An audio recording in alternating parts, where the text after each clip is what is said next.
মেয়েদের শ্বশুরবাড়ির সদস্যদেরকে নিয়ে বলছি।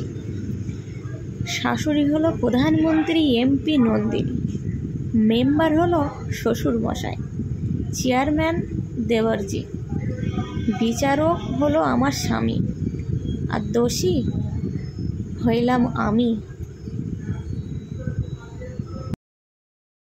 ডিয়ার শাশুড়ি মা, ছেলের বউদের এত ভুল না ধরে আপনি একটু নিজে ভাবুন।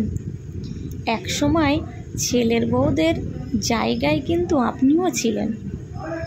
আজ তারা বউ হয়ে শ্বশুর বাড়িতে আসছে, আপনিও কিন্তু একসময় বউ হয়ে শ্বশুর বাড়িতে আসছিলেন, শাশুড়ি হয়ে নয়।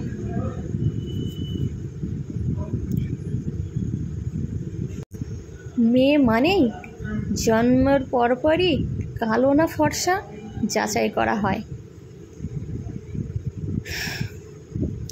এক শাশুড়ি তার ছেলেকে বিয়ের দিন বলল, মানিয়ে নেওয়ার দায়িত্ব তোমার, বৌমার নয়, কারণ সে তার সব কিছু ছেড়ে আসছে, তুমি নয়।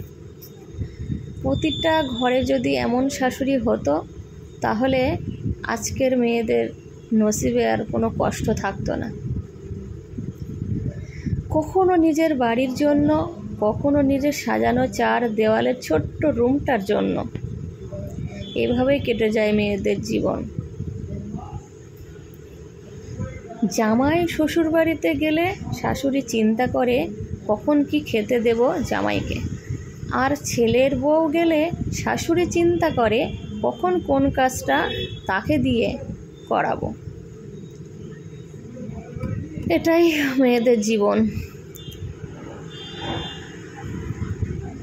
শাশুড়িদের উদ্দেশ্য করে বলছি, বিয়ে তখনই দেবেন যখন বুঝবেন আপনার দুধের শিশু বড় হয়েছে, আঁচল ছাড়া করতে পারবেন। সব সময় অভিশাপ দেওয়ার প্রয়োজন হয় না। বুকের চাপা কষ্টগুলো যখন দীর্ঘশ্বাসে পরিণত হয় তখন তা এমনিতেই অভিশাপে পরিণত হয়।